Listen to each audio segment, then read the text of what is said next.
Bom dia, na paz do Senhor. Eu sou Janaína Botti e nesse vídeo nós vamos comentar Jó, capítulos 40, 41 e 42. Ou seja, nesse vídeo nós estamos encerrando a leitura e os comentários a respeito do livro de Jó. Eu vou deixar na descrição do vídeo, aqui embaixo, o link para uma outra playlist com 13 vídeos sobre o livro de Jó. É uma playlist de uma revista da nossa Escola Bíblica Dominical que nós estudamos sobre Jó. E aí temos uma análise, um comentário mais teológico a respeito do mesmo livro. Se você quiser se aprofundar, te convido para assistir também, então, esses 13 vídeos dessa playlist sobre Jó.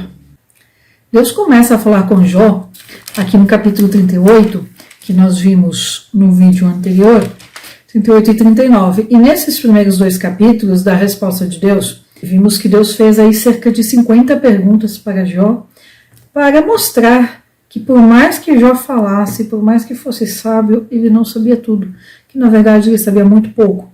E aqui, nesses capítulos, então, nós temos uma pequena divisão. Capítulo 40 e 41, Deus continua falando sobre Jó, seguindo esse assunto de mostrar o poderio de Deus, como Deus é o Todo-Poderoso, como ele é majestoso e soberano.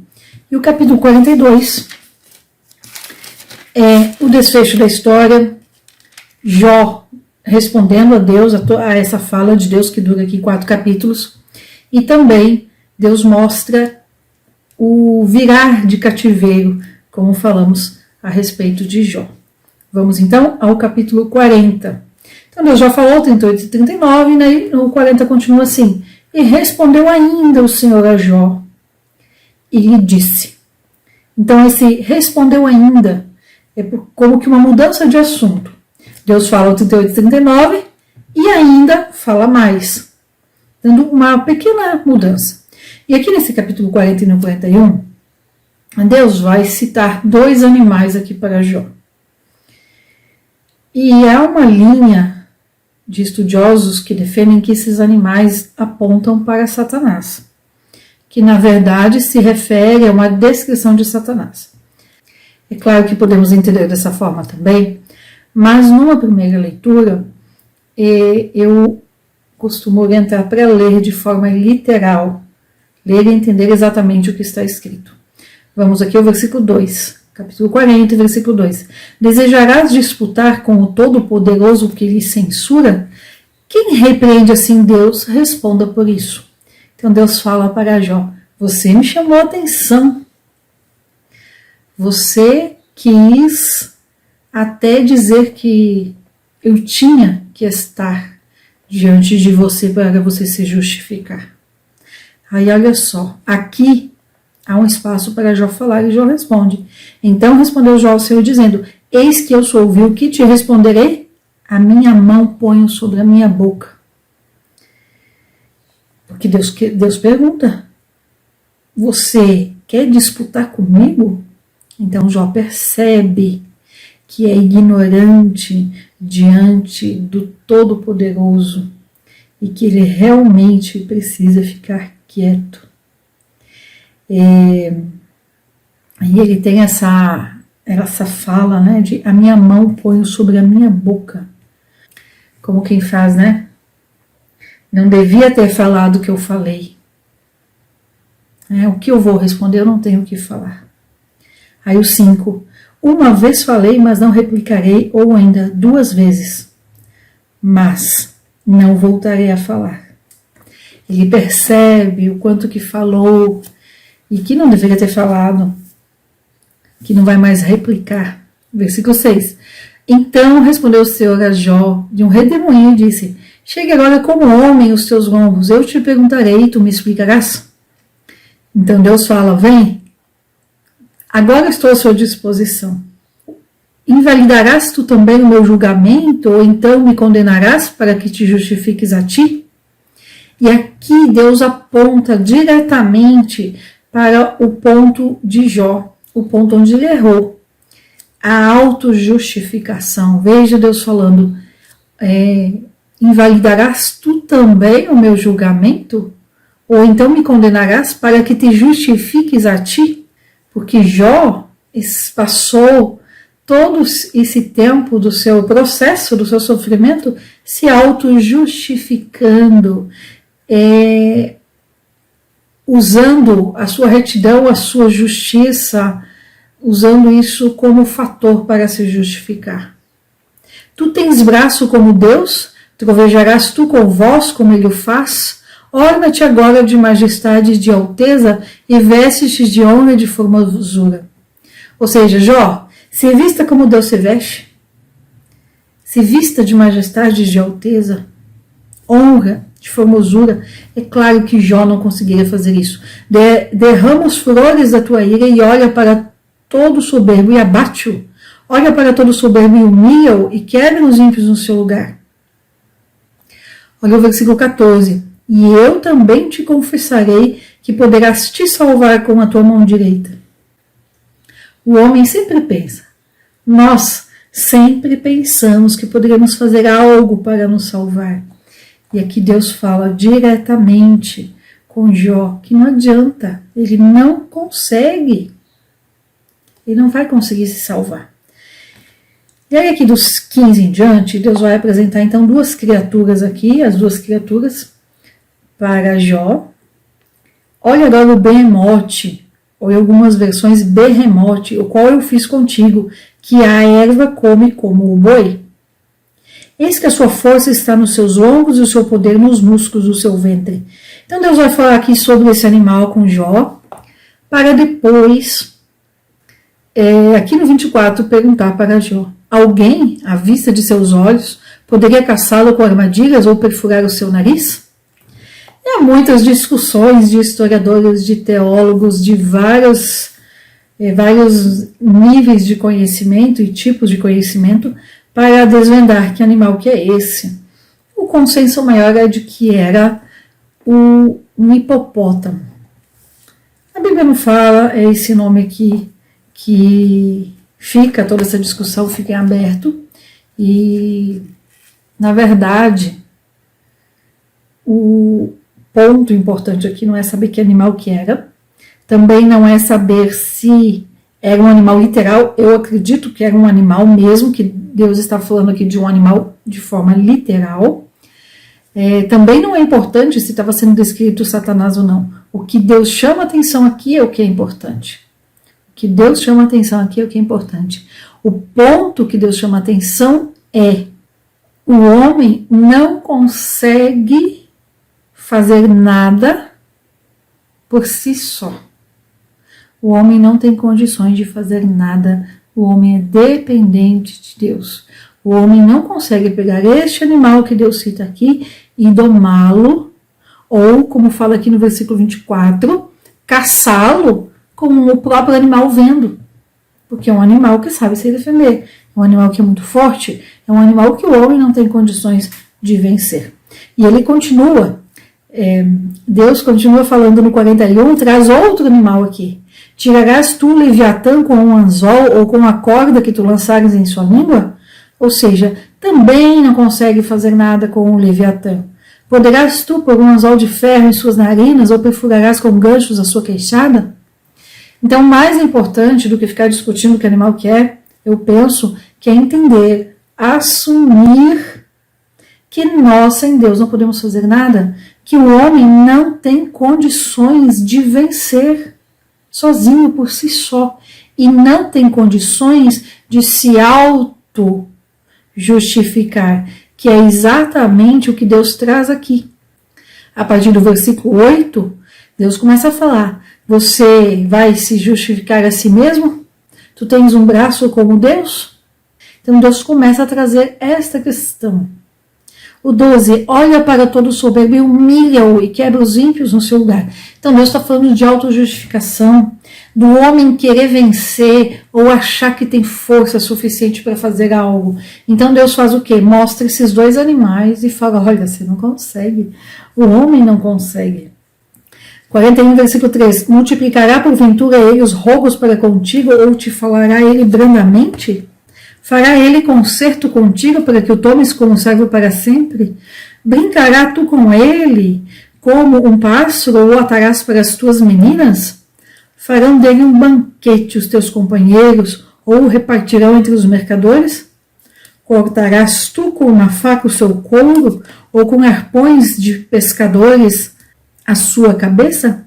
Põe a tua mão sobre ele, lembrar-te-ás da batalha e nunca mais voltarás. E depois de Deus mostrar isso para Jó, que Jó não era nada, no sentido de conseguir pelas suas próprias forças se justificar, se defender, no versículo 11 Deus pergunta: quem se antecipou a me dar para que eu haja de restituir? Tudo que há debaixo dos céus é meu. Ou seja, Jó, você me dá algo e eu tenho que te restituir? Você não me dá, é meu, já é meu. É isso o que Deus está falando aqui. E Deus continua falando aqui sobre esses animais até o 13, até o 15, 16, o 17. Vamos ler aqui o 18. Com um dos seus espirros faz acender a luz e os seus olhos são como as pálpebras da alvorada. Da sua boca saem tochas de fogo, centelhas de fogo procedem dela. Das suas narinas sai fumaça como de uma panela ou caldeirão que ferve. Deus continua falando aqui sobre isso. Agora olha só, versículo 25. Quando ele se levanta, tem temor os fortes, e por causa do seu desfalecimento purificam-se. Quando alguém o alcançar, nem espada, nem lança, nem dado, nem coisa alguma o penetrará. O ferro ele o tem por palha e o aço por madeira podre. A flecha não faz fugir, as pedras das fundas se lhe tornam em folhagem. E os versículos 33 e 34. Não há sobre a terra algo que se assemelhe a ele, pois foi feito para não temer nada. Ele contempla todas as coisas elevadas, é rei sobre os filhos da soberba. No finalzinho aqui do capítulo 41, versículos 33 e 34. Não há sobre a terra algo que se assemelhe a ele, pois foi feito para não temer nada. Ele contempla todas as coisas elevadas, é rei sobre todos os filhos da soberba. Tem Deus aqui falando do orgulho, e até por conta desses dois versículos que muitos definem que Deus estava falando de Satanás. Mas, se os capítulos 38 e 39 Deus está falando da natureza, e isso é bem claro, o 40 Deus continua falando e trazendo esse ponto, eu insisto em dizer, não importa que tipo de animal que era, o importante é o que Deus quer falar com Jó, no sentido de Jó, sem Deus, não dá para fazer nada, não dá para se justificar. Não vem achando que você é forte, o que você é sábio, o que você controla, o que você sabe das coisas. Nesses dois capítulos, então, Deus chama a atenção de Jó para essas duas criaturas, no sentido de que elas são indomáveis, de que o homem não pode domá-las, destacando dessa forma o poder divino. E esses dois animais de força bruta, o primeiro, o Behemoth ou Behemoth, que muitos dizem que é um hipopótamo, essa força bruta indomável. O segundo, o Leviatã, ou em algumas versões mais modernas está como crocodilo, um animal marinho, possivelmente, porque está escrito aí que tem escamas e todas as características ali dão a entender que é um animal marinho, representando o ápice, o máximo da força, tanto natural como sobrenatural, que dá a entender alguns versículos ali, que tem uma força diferente, e que mesmo assim, mesmo em toda essa força desses dois animais, eles estavam debaixo da mão poderosa de Deus, e que somente Deus poderia domá-los. Deus chamou a atenção de Jó sobre como Jó poderia lidar com esses dois animais. Como agir com justiça num mundo complexo, com animais fortes? Deus quer mostrar para Jó que ele errou, que Jó errou quando tentou se auto-justificar, querendo mostrar que estava certo, que sabia o que estava fazendo e que podia fazer muitas coisas. Jó fala dessa forma, se apresenta assim em vários lugares. Capítulo 6, versículo 29, os capítulos 27, ali os primeiros versículos. Capítulo 21 também, capítulo 24, os primeiros 7 versículos. Então, em vários lugares Jó havia se colocado assim. E durante todo o seu discurso, Jó se auto-justificou com base na sua retidão, com base no que ele tinha feito, nas obras sociais. E Deus mostra aqui para Jó que por mais que ele fizesse, nada poderia justificá-lo. Somente a graça de Deus pode justificar o homem. Nós lemos isso em Efésios 2:8. Lembrando que Jó não conhecia, obviamente, a palavra de Deus como nós conhecemos hoje. Jó não tinha esse privilégio. Em Jó 40, ali nos primeiros versículos, Deus exige uma resposta de Jó. E aí sim Jó se torna humilde. Ele reconhece que não tem condições de fazer nada. E ele fica maravilhado. Ele não se sente esmagado, mas é maravilhado diante de um Deus Todo-Poderoso. Mas o importante aqui, nesse capítulo 40, vamos até abrir aqui novamente para ler, só um ponto aqui, o versículo 4, né? 4 e o 5, que fala assim: então respondeu Jó ao Senhor dizendo: eis que eu sou vil, o que te responderei? A minha mão ponho sobre minha boca. Uma vez falei, mas não replicarei, ou ainda 2 vezes, mas não voltarei a falar. Jó assume de não falar diante desse Deus tão poderoso, mas ele não confessa que ele errou ao questionar e desafiar Deus, e isso é importante. Vai voltar esse assunto lá no 42. No processo todo que Jó passou, de dor, de sofrimento, de luto, ele perdeu o sentido da vida. Ele passou a focar na sua própria dor. E isso nós precisamos aprender. Está muito na moda falar, viva o seu processo, viva a sua dor. Sim, só que foi justamente Jó vivendo esse processo e focando só na sua dor, ou seja, colocando a sua dor como ponto principal, que ele acabou ali meio que se perdendo, num vazio, num sem propósito, sem sentido. Se nós lermos lá em 1 Coríntios capítulo 13, versículo 12, nós vamos ver que a fé em Deus nos mostra, nos declara que é um mapa, um caminho diante de Deus que vai nos ajudar a nos posicionar em relação às grandes questões da vida. Somente quando Jó se humilha, né, é humilhado diante de Deus e diante da glória de Deus, diante do poderio de Deus, que ele volta a ver sentido na vida. Desde o capítulo 38, com todas aquelas perguntas, inclusive parece bem uma questão assim, de filosofia, colocando perguntas para fazer a mente trabalhar, Deus não se volta para a miséria de Jó, para responder o que Jó estava perguntando, ou até mesmo para consolar Jó. Muito pelo contrário, nos capítulos 38, 39 e 40, Deus coloca-se tantos de perguntas, esses questionamentos, agora mostra essas duas criaturas para criar um embate mental, sabe? Para fazer a mente de Jó trabalhar e assim a sua consciência despertar de uma forma mais clara. E Jó ter essa consciência de que ele realmente errou, de que ele estava só se auto-justificando, de que ele tinha focado toda a sua fala na própria dor. E nós vamos ver que não é assim que é para ser. Deus quer uma postura diferente dos seus servos, dos seus filhos.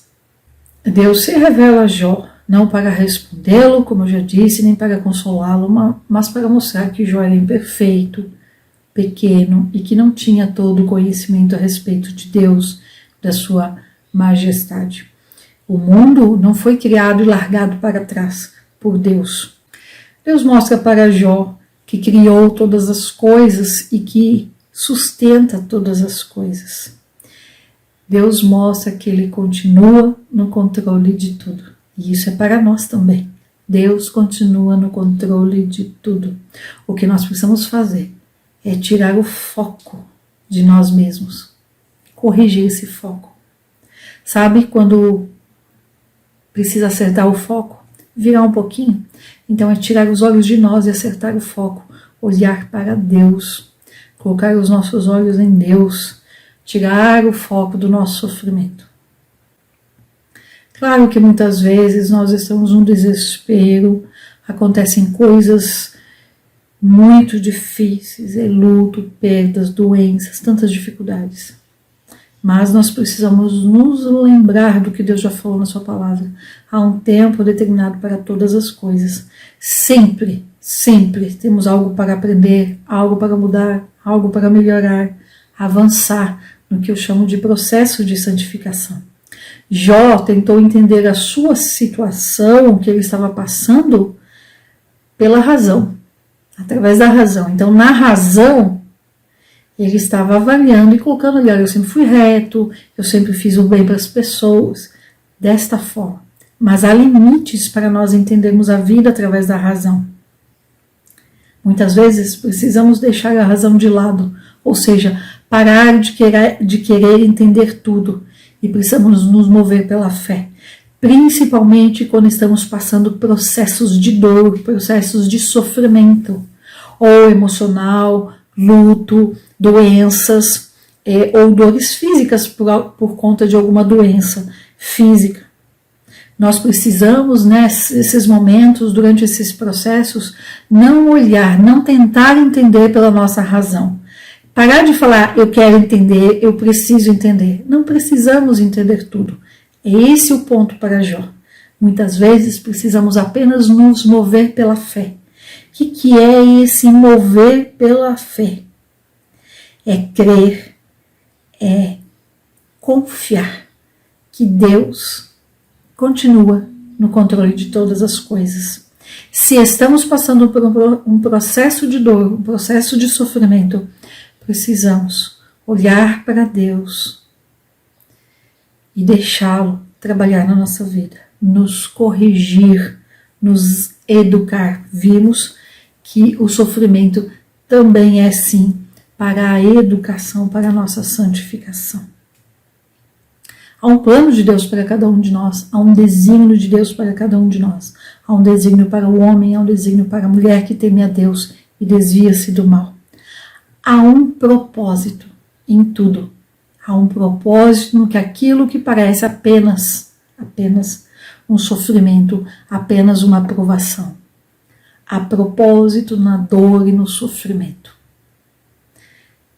Há propósito de santificação, sem a qual nós não veremos o Senhor. Leia Romanos 8:28. Leia Romanos 8:28. Você sabe qual é o sentido da sua vida? Você sabe qual que é o propósito da dor na sua vida? O que Deus está te ensinando no meio da dor? Veja aquilo que você ainda não está abrindo mão. Jó não queria abrir mão da sua autojustificação, de dizer, eu sou íntegro, eu sou bom, eu faço boas obras. E foi justamente isso que ele precisou abrir mão, tirar os olhos da sua dor. Nós vamos ver no capítulo 42, que quando ele tira os olhos da sua dor, as coisas começam a mudar. Fale com Deus. Veja qual o propósito da dor na sua vida. O que Deus está tentando te mostrar no meio da dor. E aí vamos para o capítulo 42, o último capítulo. E respondeu Jó ao Senhor e disse. Aí Deus para de falar e Jó responde. Eu bem sei que tudo podes e que não há propósito que se esconda de ti. Esse versículo é muito lindo e por muitas vezes nós esquecemos dele. Este versículo deveria ser decorado por todos nós. Bem sei eu que tudo podes e nenhum dos teus pensamentos pode ser impedido. É o que eu acabei de falar. Há um propósito de Deus para todos nós. Há um propósito no meio da dor. Há um plano de Deus para nós. E esse plano de Deus não pode ser impedido de forma nenhuma. Então, Jó aqui reconhece o Deus Todo-Poderoso. Esse Todo-Poderoso no sentido original da palavra, que é o El Shaddai. Não é um simples ter todo o poder, mas é ser um Deus suficiente. Deus é o suficiente. Eu não preciso de outra coisa. Jó também reconhece aqui nessa fala, eu sei bem que tudo podes, é o poder de Deus, é o Todo-Poderoso, e que não há propósito que se esconda de ti. Deus que tudo sabe, Deus onisciente, um Deus que é suficiente para nós. E ele continua falando, Jó continua falando, quem é esse que obscurece o conselho com palavras sem conhecimento? Portanto, eu denunciava o que não entendia, coisas que me eram ocultas e que não as sabia. Jó reconhece que o que ele sabia, o que ele falava, ele não entendia plenamente. Versículo 4, ouça, eu te rogo e falarei, perguntar-te-ei e tu me ensinarás. Jó se coloca então na posição de que não sabe e de que precisa aprender. E o versículo 5, maravilhoso o versículo 5. Com o ouvir dos meus ouvidos eu ouvi, porém agora os meus olhos te veem. Que maravilhoso! Esse versículo nos fala de experiência com Deus, de conhecer Deus, não só de ler a palavra, não só de ouvir os testemunhos dos outros, mas de eu mesma ter experiência com Deus. Eu mesma poder testemunhar de que Deus é na minha vida, de que Deus age, de que Deus fez, faz e continuará fazendo, continuará agindo, continuará trabalhando na minha vida. É isso que esse versículo fala. Versículo 6, por isso me abomino e me arrependo, no pó e na cinza. Jó então reconhece a sua pequenez. Versículo 7, e aconteceu que depois que falou o Senhor essas palavras a Jó, o Senhor disse a Elifaz o temanita, a minha ira se acendeu contra ti e contra os teus 2 companheiros, porque não falastes de mim o que era reto com o meu servo Jó. Veja que Deus ignora Eliú. Deus cita só os 3. Agora, pois, tomem 7 bezerros e 7 carneiros, e ide até o meu servo Jó, e oferecei holocaustos por vós. E o meu servo Jó orará por vós. Porque certamente a ele aceitarei, para não os tratar de acordo com a vossa loucura, porquanto não falasses de mim com retidão, como o meu servo Jó. Veja que Deus não está questionando os amigos para defender Jó. Tipo, vocês acusaram Jó de pecado. Não. Mas Deus fala e chama a atenção deles por terem falado errado a respeito do próprio Deus. Não falaram bem de mim, não falaram que era reto. Não falaram de mim que era reto, como fez o meu servo Jó. Foram, pois, Elifaz, o temanita, Bildade, o suíta e Zofar, o naamatita, e fizeram como o Senhor lhes disse, e o Senhor atendeu Jó. Veja que depois que Jó ora pelos amigos, nós lemos o versículo 10. Antes, Jó precisou orar pelos amigos. E mudou o Senhor o cativeiro de Jó quando orava a ele pelos seus amigos. Quando Jó tirou o olhar da sua dor, do seu processo, da sua situação, colocou os olhos em Deus, reconheceu a sua pequenez, se humilhou, e aí passa a interceder pelos amigos, Deus vira o cativeiro. E Deus vira o cativeiro de Jó de tal forma, olha a continuidade do versículo 10, e acrescentou o Senhor em dobro todas as coisas que tinham sido de Jó. Adicionou o dobro. E vieram então todos os seus irmãos e todas as suas irmãs e todos os que antes o tinham conhecido, e comeram com ele pão em sua casa, e se compadeceram dele, e o consolaram de todo aquele mal que sobre ele o Senhor havia posto. E cada um deles lhe deu uma peça de moeda e um pendente de ouro. Todos aqueles que falaram tão duro com ele, agora mudaram a forma de pensar a respeito de Jó. Mas agora quando? Depois que Deus se manifestou, ali no meio de um redemoinho, no meio de uma tempestade. Versículo 12, e abençoou o Senhor o último estado de Jó, mais que o seu primeiro, porque teve 14.000 ovelhas, e 6.000 camelos, e 1.000 juntas de boi, e 1.000 jumentas. E teve também 7 filhos e 3 filhas. E chamou o nome da primeira Gemima, e o nome da segunda Késia, e o nome da terceira Queren Apuque. E não se acharam em toda a terra mulheres tão formosas como as filhas de Jó, e seu pai lhes deu herança entre seus irmãos. E Jó, depois disso, viveu 140 anos e viu seus filhos e os filhos de seus filhos até a 4ª geração. E morreu Jó, velho e cheio de dias. A história bíblica fala que Jó morreu com 210 anos, que ele viveu 210 anos. O que acontece? Antes de voltarmos aqui e comentarmos esse capítulo 42 todo, vou falar da idade de Jó aqui. Aqui no 10, versículo 42, 10, fala assim: mudou o Senhor o cativeiro de Jó. Por conta dessa palavra cativeiro que está aqui, os estudiosos entendem que Jó, quando ficou doente, quando passou pelo luto, quando perdeu todas as suas riquezas e todos os seus filhos, ele estava com 70 anos. E aí depois disso, versículo 16, ele viveu mais 140 anos. Então, eles entendem que Jó viveu até os 210 anos. Por conta do versículo 10, então, Jó tinha 70 anos quando ficou doente. Quando passou do luto, perdeu os filhos e tudo. Veja bem que a Bíblia não fala que Jó teve uma segunda esposa.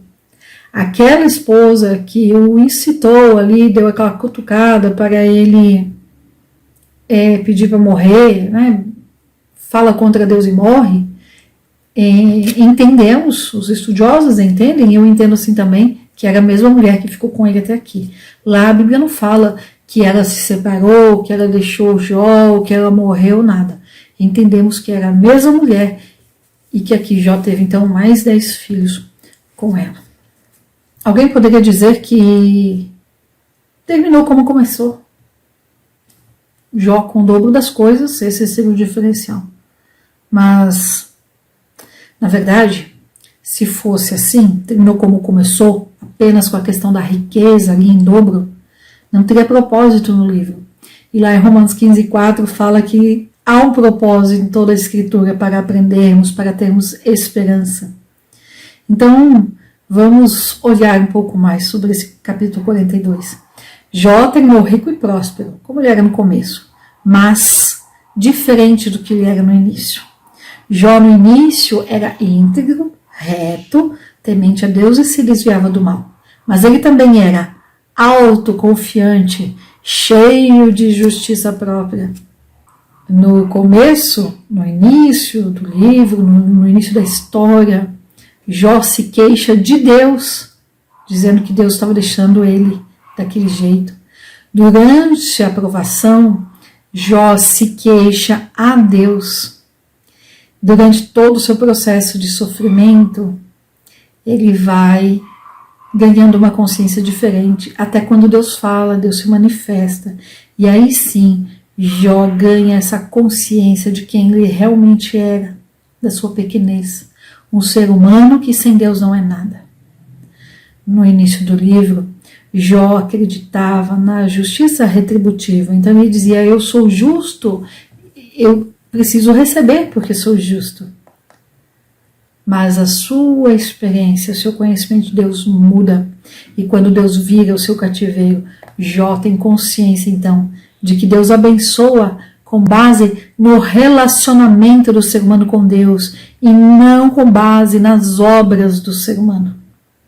Deus dá porque ama e porque é adorado como fonte desse amor. Jó se convenceu, depois de Deus ter falado, mostrado e perguntado, Jó se convenceu de que falou demais e que precisava mais aprender, mais ouvir do que falar. Em Jó 42 nós vimos então Jó dizendo: agora eu vou aprender, eu preciso aprender. E nós precisamos aprender com Jó, falar menos, ouvir mais, aprendermos mais, nos envolvermos menos com as nossas próprias coisas, com as nossas dores, com os nossos processos, olhar menos para o quanto estamos sofrendo e olharmos mais para Deus. Quando olhamos demais para a nossa dor, para o nosso sofrimento, nós perdemos um pouco do senso, a reverência com Deus, nós perdemos a questão da submissão, da humildade diante de Deus, porque achamos que estamos sofrendo, somos fortes, merecemos alguma coisa. Jó, aqui no início do capítulo 42, ele já fala que há um propósito em todas as coisas, que tudo o que aconteceu com ele tinha um propósito, e era tolice questionar ou discutir esse propósito. A postura de Jó muda 100%. Ele continua falando com Deus. Ele continua, em partes como no início do livro, no início de sua história, reto, temente a Deus, que se desvia do mal. Mas aqui acrescenta que ele se torna humilde, reverente e uma pessoa que fala não só de ouvir dos outros sobre Deus, mas uma pessoa que fala de Deus porque tem experiência com Deus. Somente quando temos experiências pessoais com Deus é que realmente somos transformados. Nos esvaziamos de nós mesmos, como lemos lá em Filipenses 2. Abrimos mão dos nossos achismos, das nossas coisas e confessamos realmente quem somos, as nossas misérias. Rejeitamos o orgulho, rejeitamos a rebeldia. Somente quando temos um relacionamento pessoal com Deus, não um relacionamento religioso, que é ir na igreja e todo mundo vê que eu sou serva de Deus. Não, um relacionamento pessoal, aquele que é feito quando a gente fecha a porta do quarto, lá no secreto. Precisamos conhecer a palavra de Deus, sim. Eu mesma sou amante da palavra de Deus, amo a palavra de Deus, não fico nem um dia sem ler a palavra de Deus. Mas nós precisamos conhecer a palavra de Deus, mas mais ainda, conhecer o Deus da palavra. Não só conhecer a palavra de Deus, mas conhecer o Deus da palavra. Como é que eu faço para ter experiência pessoal com Deus? Orando de acordo com o que a Bíblia ensina, obedecendo o que a Bíblia ensina e praticando o que a Bíblia ensina. Eu preciso passar tempo com Deus para ter experiência com Deus. E vamos para o finalzinho aqui, comentando o finalzinho aqui desse capítulo 42 e desse livro, a questão de Jó ali com os amigos. Acusaram Jó. Deus não defende Jó. Só o fato de Deus falar com Jó já é uma defesa para os amigos. Os amigos já veem que só o fato de Deus falar com Jó já mostra quem era Jó. E Deus então fala, vocês disseram errado de mim. Vocês não falaram que era certo. Jó falou que era certo. E aí Jó se humilha, assume seu erro, não confessa pecados ocultos, como os amigos disseram. Jó não confessa pecados anteriores, mas ele confessa o seu orgulho, a sua falta de bom senso, o ter falado demais. Os amigos mostraram um Deus todo-poderoso, um Deus soberano, mas limitaram Deus ao céu e não consideraram a justiça de Deus e, principalmente, ignoraram o amor de Deus e a misericórdia de Deus. Por que Deus ignorou, não criticou Eliú aqui junto com os outros três? Porque o que Eliú falou a respeito de Deus era certo. Lembram? Nós comentamos isso. Eliú errou em que situação? Não sobre o que ele falou de Deus. Eliú errou o que ele falou de Jó. E Deus não defendeu Jó aqui, nem para os três amigos, muito menos para Eliú. Por isso que Eliú não é citado. E para quem fala que depois que eu passar dessa dor, depois que eu passar desse sofrimento, eu vou fazer isso, isso e aquilo, depois que eu passar esse luto, eu vou servir a Deus, depois que eu passar desse sofrimento, eu vou cantar no coral, vou tocar na orquestra, vou dar aula na escola dominical. Olha só, Jó, ainda doente, ainda em ruínas, ainda sem riqueza, ainda em dor, ainda em sofrimento, atua como sacerdote aqui, quando Deus manda ele orar pelos amigos e oferecer sacrifícios ao Senhor. A obra de Deus não para. Não há tempo para eu me curar e depois ir fazer a obra de Deus. A obra de Deus ela é feita durante a minha jornada aqui na Terra, durante a minha vida e enquanto acontecem as coisas na minha vida. Servir a Deus, servir na obra de Deus, e enquanto isso Deus cuida de nós, Deus cuida dos nossos, Deus nos ajuda e Deus vai nos curando no caminho durante a jornada. Jó foi provado e não punido. Ao chamar os amigos de Jó para que oferecessem sacrifícios e que Jó orasse por eles, Deus está mais uma vez dando testemunho de Jó, colocando Jó como sacerdote, mostrando que realmente Jó era fiel, era íntegro e tinha um caráter reto. E Deus também não puniu os três amigos. Lembre-se disso, Deus é Deus de amor. Ele não puniu os três amigos aqui, mas ele ofereceu perdão e ofereceu a aceitação. Deixem que Jó ore por vocês, eu vou aceitar vocês também. nessa última parte aqui do livro de Jó, não entendo que haja a teologia da retribuição, como é falado, no sentido de semear e colher de volta, a lei da semeadura, não aqui nessa situação aqui de Jó. Aqui é restauração, acontece um reparo, acontece uma restauração a partir do versículo 10, enquanto Jó orava pelos amigos. Então, começa essa restauração enquanto Jó orava pelos amigos. Moral começou antes, já no versículo 7 e 8, quando Deus testemunha de Jó. Deus coloca Jó como sacerdote, né? E olha só, Deus, vamos ver aqui os versículos 7 e 8, que é bem interessante de nós observarmos. O versículo 7 fala assim: sucedeu, pois que acabando o Senhor de dizer a Jó aquelas palavras, o Senhor disse a Elifaz o temanita: a minha ira se acendeu contra ti e contra os teus 2 amigos, porque não dissesses de mim o que era reto como o meu servo Jó. Deus dando testemunho de Jó. Tomai, pois, 7 bezerros e 7 carneiros, e ide ao meu servo Jó e oferecer holocaustos por vós. E o meu servo Jó orará por vós, porque deveras a ele aceitarei. Então os amigos tinham que ir a Jó, fazer o que Deus tinha mandado. Eles tinham que ir ali e se humilhar diante de Jó. Então há uma restauração aqui de diversas formas. Começa na questão moral, restauração moral, quando Deus testemunha de Jó no versículo 7. Deus fala de Jó, dá testemunho, olha, ele é sacerdote agora. Há uma restauração espiritual também com os amigos, no momento em que Jó ora por esses amigos, conversando diretamente com Deus. No versículo 11 nós vemos que há uma restauração social, no momento ali que os amigos e os familiares vão visitá-lo, consolá-lo e apoiá-lo.